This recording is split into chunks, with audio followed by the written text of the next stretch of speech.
يا أيها الذين آمنوا أطيعوا الله وأطيعوا الرسول ولا تبطلوا أعمالكم صدق الله آمنت بالله আল্লাহ পাকের শুকর আল্লাহ তাআলা আমাদেরকে আজকের এই বরকতময় মাহফিলে সিরাতুন নবী মাহফিলে আসার বসার সুযোগ দিয়েছেন। সেজন্য আল্লাহ পাকের শুকর আদায় করি আলহামদুলিল্লাহ।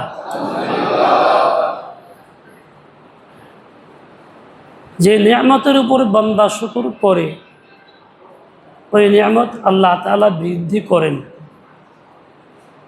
সেটা কতটুকু বাড়ান কোনো সীমা নাই। আল্লাহ পাক তার মর্জি মতো তার শান মতো বাড়াইয়া দেন। শুধু ওই বিষয়ে বৃদ্ধি হয় তা না, অন্য সব নিয়ামত যা আল্লাহ পাক দিছেন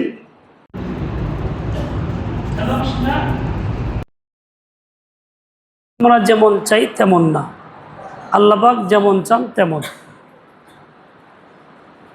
এক বাদশাহ একদিন বসা আনন্দের মুহূর্তে ঘরে জানালার কাছে বাইরের দৃশ্য দেখতেছিল, ভালো লাগতেছিল। এক লোক ভিক্ষুক আসছে, আয়সা বলতেছে, স্যার আসসালামু আলাইকুম, আমার একটা টাকা দেন। তো বাদশাহ বলতেছে, তুই 1 টাকা চাইলি আমার ইজ্জত নষ্ট হইল, আমি তো বাদশাহ, তা আমার শানের খেলাফ চাইলি, তা তোরে দেওয়া যাবে না, তুই এটা পাইতে পারস না, তুই আমার শান মোতাবেক চা। তো সে বলে কি, স্যার তাহলে এক কাজ করেন না, আপনার রাজত্ব আমাকে লিখে দেন। এইটাও পাইলি না, এইটা তোর শান মোতাবেক না। প্রথমটা আমার শান মোতাবেক না, পরেরটা তোর শান মোতাবেক না, কারণ তুই এই রাষ্ট্র চালাইতে পারবি না, তোর যোগ্যতা নেই, লিখে দে, লিখে যাবে। সে বঞ্চিত হয়ে গেল। 2 সোয়ালের 1 সোয়ালও সে করার পরে তা পাই নাই, সোয়ালের জবাবে উপযুক্ত কিছু পাই নাই, যা কামনা ছিল কিছুই হয়নি। বাদশাহ চিন্তা করলো যে আমি তোমার শান মোতাবেক দিব, 1 টাকা দিব কেন? আল্লাহ পাক রব্বুল আলামিন যিনি একজন মানুষের দিলের ভিতরে এই অবস্থা সৃষ্টি করছেন যে তার শান মোতাবেক দিবে, তো আল্লাহ তাআলা তো এরকমই যে তিনি তার শান মোতাবেক দেন, বান্দার সংকীর্ণ চাহিদা এবং ইচ্ছা মোতাবেক না। এই জন্য আমাদের কাজ হলো আল্লাহর কাছে চাওয়া, তো ব্যাপকতার সাথে। হাদিসে পাকে আসছে, রাসূল আকরাম সাল্লাল্লাহু আলাইহি ওয়াসাল্লাম দেখলেন একজনকে দোয়া করতেছিল এরকম যে আল্লাহ আমাদের প্রতি রহম করেন, আমাদের সাথে অন্য কারোর প্রতি রহম করবেন না। আল্লাহুম্মা আরহামনা ওয়া লা তারহামনা মা'আনা আবাদান। রাসূল সাল্লাল্লাহু আলাইহি ওয়াসাল্লাম বললেন, তুমি কি করলা এটা?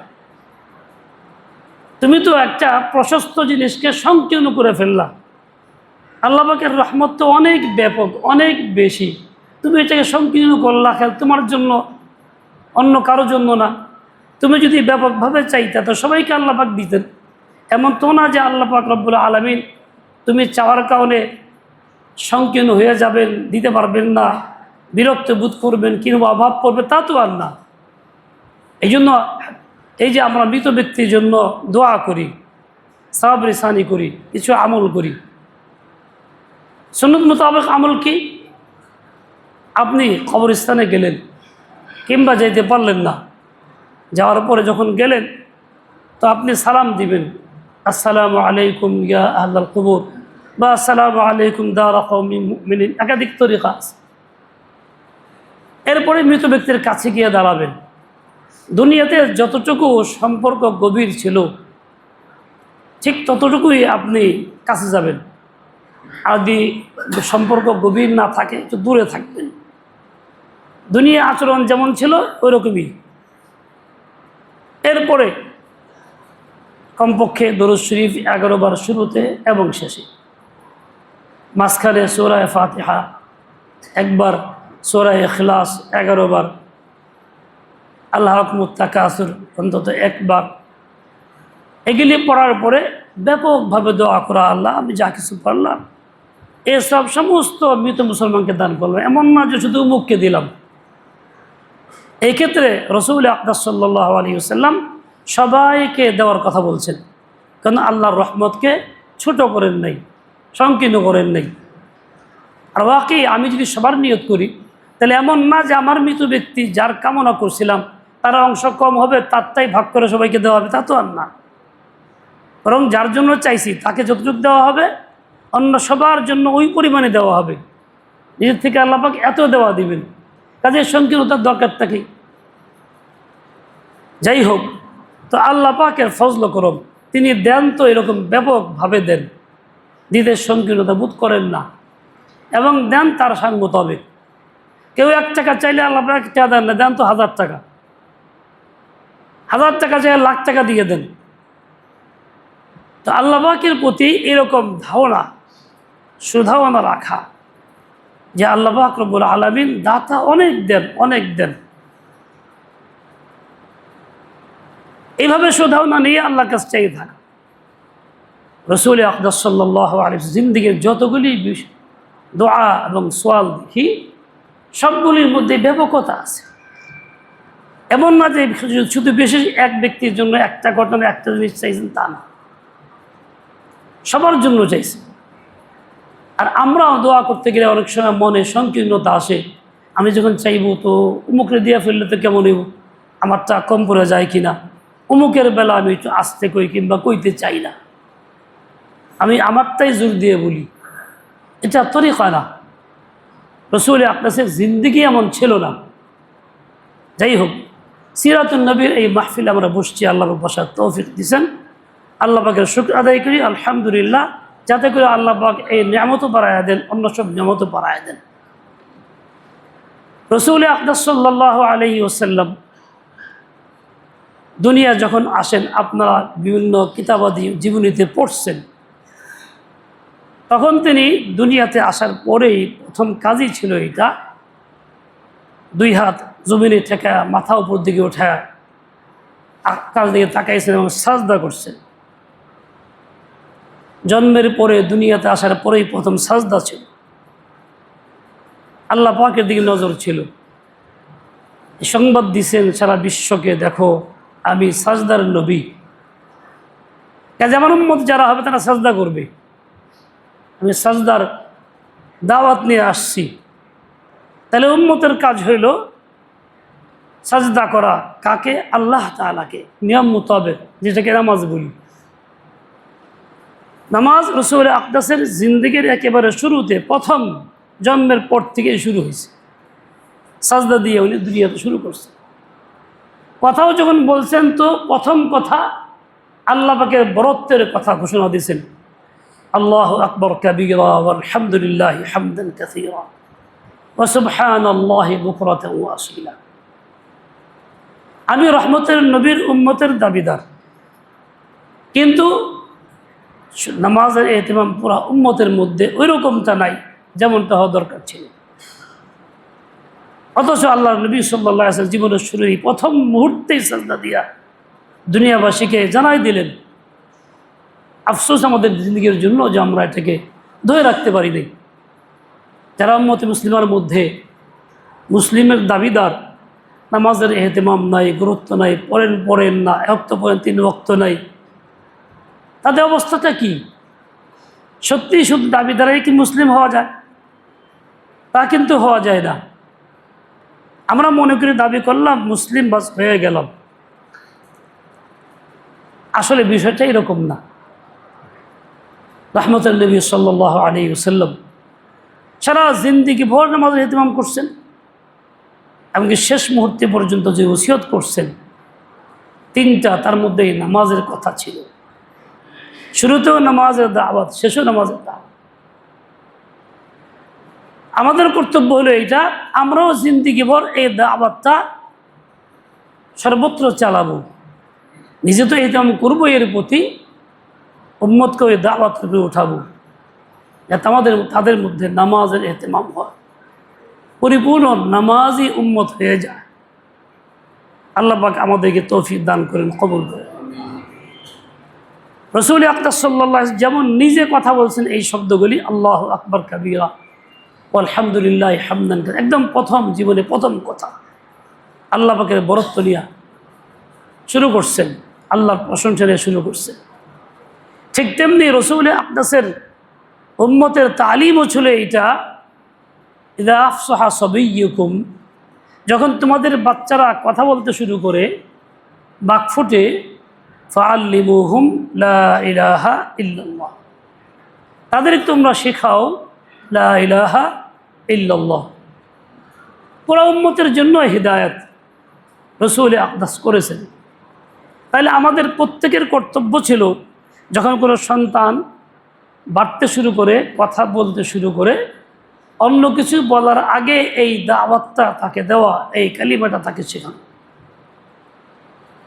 আফসোস লাগে মুসলিম সমাজের মধ্যে বহু ঘর এমন আছে যে বাবা মাও কালিমা উচ্চারণ করতে পারে না, জানে না, সন্তানকে ওইটা শেখায় না। একদিন এক মহিলা বাচ্চা নিয়ে যাইতেছিল, তো এই বাচ্চাকে অনেক রকম কথা বলতেছে, অনেক শব্দ, দুনিয়াবী শব্দ তাকে বলতেছে। অবশ্য শিশু কথা এখন ফুটে নেয়, এক আধটা বলে মার সঙ্গে সে বলার চেষ্টা করতেছে। একবারের জন্য আল্লাহ তার মুখে নেই, লা ইলাহা ইল্লাল্লাহ তার মুখে নেই। জীবনের শুরুতে প্রথমে যদি লা ইলাহা ইল্লাল্লাহ না থাকে, ওই বাচ্চাটা বড় হবে তো কি নিয়ে বড় হবে? তাওহীদের আজমত তার মধ্যে থাকবে না। রসুল আকরাম সাল্লাল্লাহু আলাইহি দাওয়াত নিয়ে আসছেন, যে দিন নিয়ে আসলে খোলাসা তিনটা জিনিস ছিল: তাওহীদ, রিসালাত, হাসর নসর। এই তিনটা ছিল মৌলিক জিনিস, এই তিনটা কায়েম করার কথা। আর তাওহীদের কথা প্রথমে শিক্ষা দেওয়ার কথা লা ইলাহা ইল্লাল্লাহ।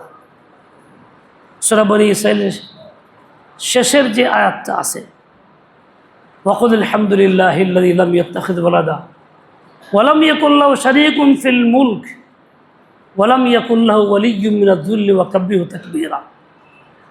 সাহাবায়ে কেরাম একজন সন্তান যখন জন্ম নিত, তার প্রথমে এই আয়াত শিখাইতেন। আল্লাহ নবী সাল্লাল্লাহু আলাইহি ওয়াসাল্লাম প্রথমে এই আয়াত শিক্ষা দেওয়ার কথা বলছেন। এখানেও তাওহীদের কথা। যে আমরা তো এই আয়াত তো অনেক দূরের কথা, প্রথম যেটা সবচেয়ে বেশি জরুরি, কালিমা তাওহীদটা আমাদের মধ্যে নাই, বাচ্চাদের মধ্যে আমরা এটা চালাই করি নেই, যার কারণে বাচ্চারা বাড়তেছে অন্য কিছু নিয়ে বাড়তেছে। ছোট একটা বাচ্চা মেয়ে, তার বয়স মাত্র 8 বছর, তার বাবা গর্ব করে বলতেছে আমার মেয়েটা ইংলিশ মিডিয়াম স্কুলে পড়ে, এখন এই সব কিছু ইংরেজিতে বলতে পারে। তো জিজ্ঞাসা করা হইলো, বাবা কালিমাটা জানো? বলে কালিমা তো জানি না। 8 বছর বয়স হয়ে গেল, বাবা গর্ব করতেছে ইংরেজি শিখছে, ইংরেজি বলতে পারতেছে। এর উপরে গর্ব নাই যে আমার মেয়ে আলহামদুলিল্লাহ কালিমা খুব শুদ্ধ করে পড়তে পারে, কালিমাটা সুন্দর করে শিখছে, আমি শিখাইছি। এই কথার উপরে কোনো গর্ব তার কাছে নাই, এই কথার আলোচনাই নাই, বাস্তব মেয়েটা শিখেও নাই। আমার কাছে অনেক মানুষ বিভিন্ন কারণে আসে, বিভিন্ন সমস্যার কথা বলে, আমি আল্লাহ তাআলা কালাম, আল্লাহর নাম বলি, শিখিয়ে দিই যে এইগুলি ভাবে আমল করেন। এক মহিলাকে বলছি আপনি একটা কাজ করবেন, বিসমিল্লাহির রহমানির রহিম সাতবার ওরা খানার মধ্যে ফু দিয়ে এটা আমার খাওয়াইবেন। 1 সপ্তাহ পরে আসছে, কইলাম তো কিছু তো হইল না। আমি কী কইস? আপনি যা কইছেন তাই। বলে কি কইছি? বিসমিল্লাহির রহমানির রহিম। আমি তো রহমানির রহিম তোমাকে বলি নাই, রহমান তো আল্লাহর নাম নাই, আল্লাহর নাম তো রহমান। দেখেন মুসলিম সমাজে একজন মহিলা তার সন্তানাদি আছে, বয়স কম না, সংসার করতেছে, কিন্তু তার মুখে বিসমিল্লাহটা শুদ্ধরূপে আসে নাই, জীবনেও সে শিখে নাই, তো তার নামাজটা কী করে আসে পড়তে পারতেছে? নামাজের জন্য যেই পরিমাণ শুদ্ধতা দরকার তার মোটেই তার কাছে নেই। শুধু বিসমিল্লাহটাই শুদ্ধ না এরকম তো না, সূরা তো আরও শুদ্ধ না, যে রহমানির রাহিম বলতে পারে না। সূরা ফাতিহার মধ্যে তো রহমানির রাহিম আছে, সেখানে কি বলবে? আর রহমান বলবে? তো আল্লাহর নাম তো রহমান না, তুমি যেভাবে ডাকতেছো এই ডাকে তো আল্লাহ রাজি না। রাসূল আকরাম সাল্লাল্লাহু আলাইহি ওয়াসাল্লাম বিসমিল্লাহর কথা বলছেন, সেখানে তো রহমান নাই, রহমান আছে। রসুলের জিন্দিগির কাজ ছিল যে কোনো কিছু শুরু করতেন তো বিসমিল্লাহ দিয়ে শুরু করতেন।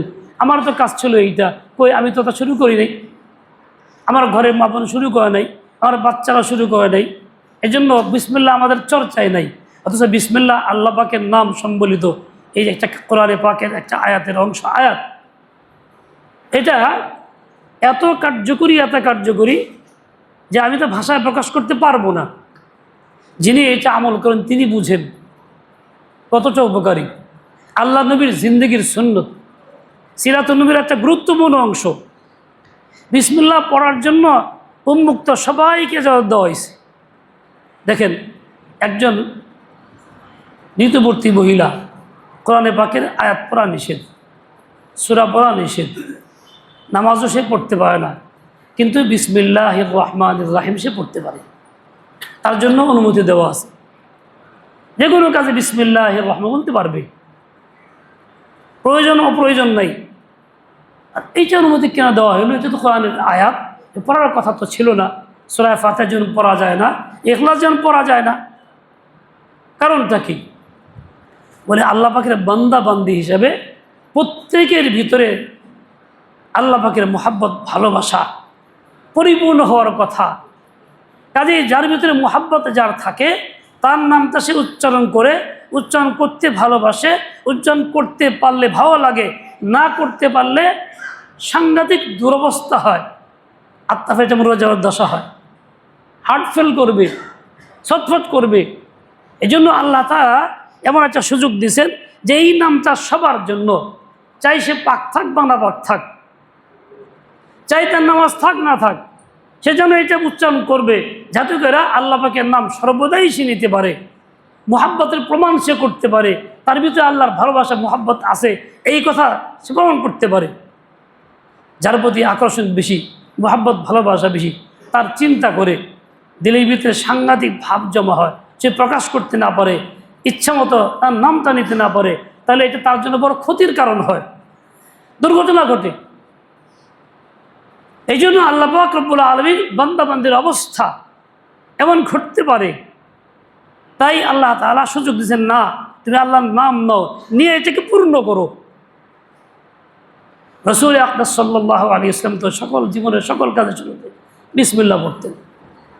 ওযুর মধ্যেও শুরু করলে, দুনিয়া কোনো কাজের মধ্যেও যে জিনিস ধরে উঠাইলে রাখলে, নবীর জিন্দেগি ছিল এইটা।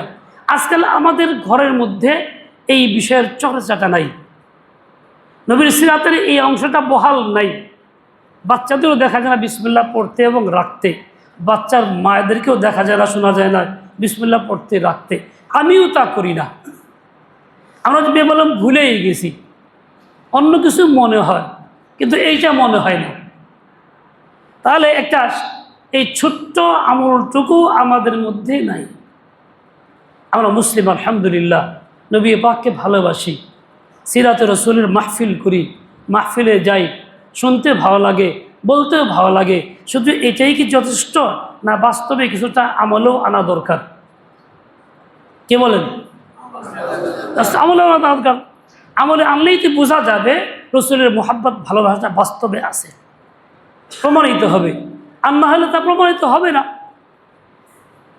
রাসূল আকরাম সাল্লাল্লাহু আলাইহি ওয়াসাল্লাম জিন্দেগি ছিল ব্যাপক। এই বিষয়ে অনেক কিতাবাদি লেখা আছে, বাংলা ভাষায়ও আছে। ছোট একটা কিতাব, ছোট মানে আকারে খুব বেশি বড় না, কিতাব তো গুরুত্বপূর্ণ। ওই কিতাবটার নাম হচ্ছে মাহবুবে খুদা। মৌলানা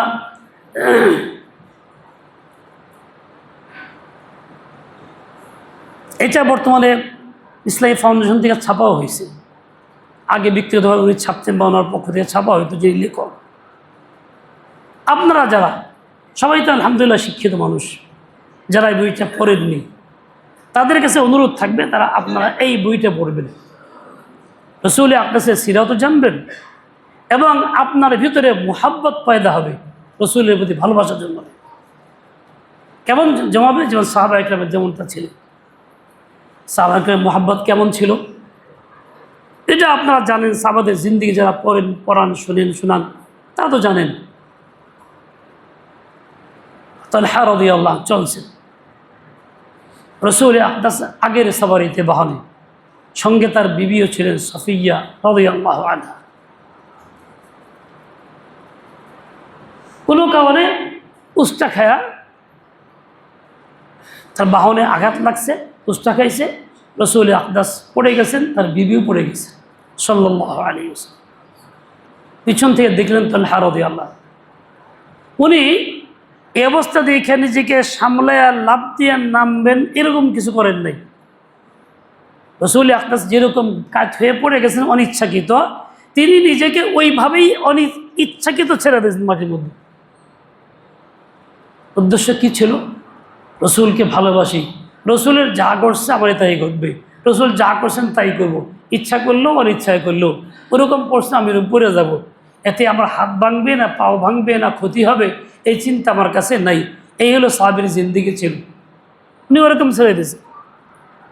মা যদি বইরা ওর দাঁড়ায় আসে তারা, ইয়া রাসূলুল্লাহ, বলে আমার চিন্তা করতে হবে না, আগে সফিয়াকে সামলাও। তো উনি গেছেন, নিজের মুখে একটা কাপড় দিয়েছেন মাথার উপর দিয়ে মুখ ঢাইকা, যাতে এরা বেপরদিকে না হয়, কোনো কিছু নজরে না পড়ে, এ কাপড় দিয়ে ঢাইকা আস্তে আস্তে সফিয়ার কাছে গেছেন, আম্মাজান সফিয়া রাদিয়াল্লাহু আনহার কাছে গেছেন। এরপরে নিজের কাপড়টা ওনার উপর দিয়ে দিয়েছেন, যাতে ওনার কোনো অংশ দেখা না, নজরে না পড়ে। তারপর ওনার সাহায্য করে উঠাইছেন। এই যে সাহাবীর জিন্দিগি, রাসূলের ভালোবাসা কি পরিমাণ ছিল তা প্রকাশ করছেন কেমনে? যেই মুহাব্বতটা প্রকাশ করতে গিয়ে তিনি নিজেকে এভাবে ছেড়ে দিলেন, কোনো রকম ক্ষতি চিন্তা করলেন না। এটা ছিল মুহাব্বতের তাবেইয়া, স্বভাবগত মুহাব্বত, ভালোবাসা। মুমিনের জিন্দিগি যখন এরকম হবে তখন সত্যিকারের মুমিন হবে, রাসূলের ভালোবাসা তার ভিতরে পাওয়া যাবে এবং সেই সত্যিকারের মুমিন হবে।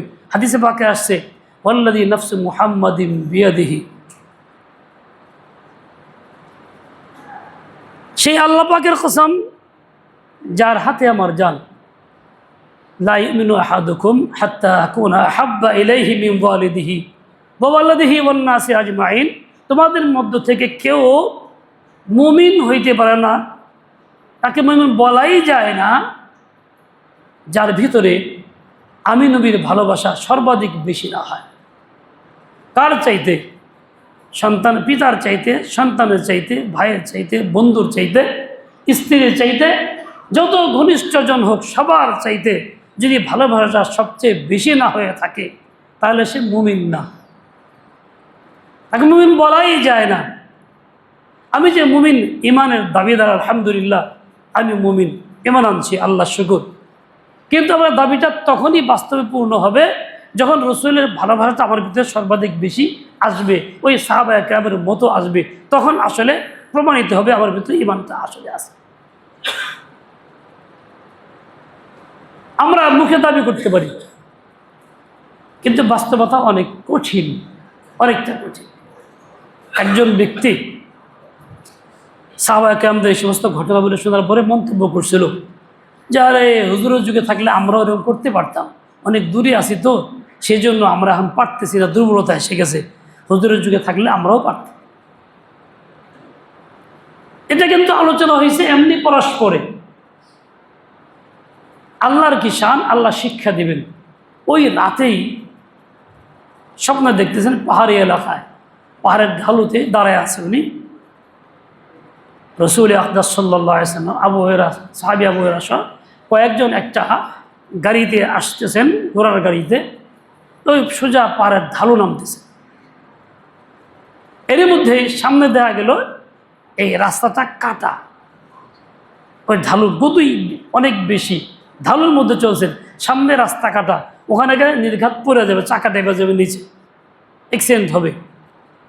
আর ওই ব্যক্তি যা বলতেছিল সে দাঁড়াচ্ছেন, হাই কী করি, কী করি, হাই কী করি, বাঁচাই কেমনে, উপায়টা কী হবে, এ হাই হাই করতে করতে সময় পার হয়ে গেছে।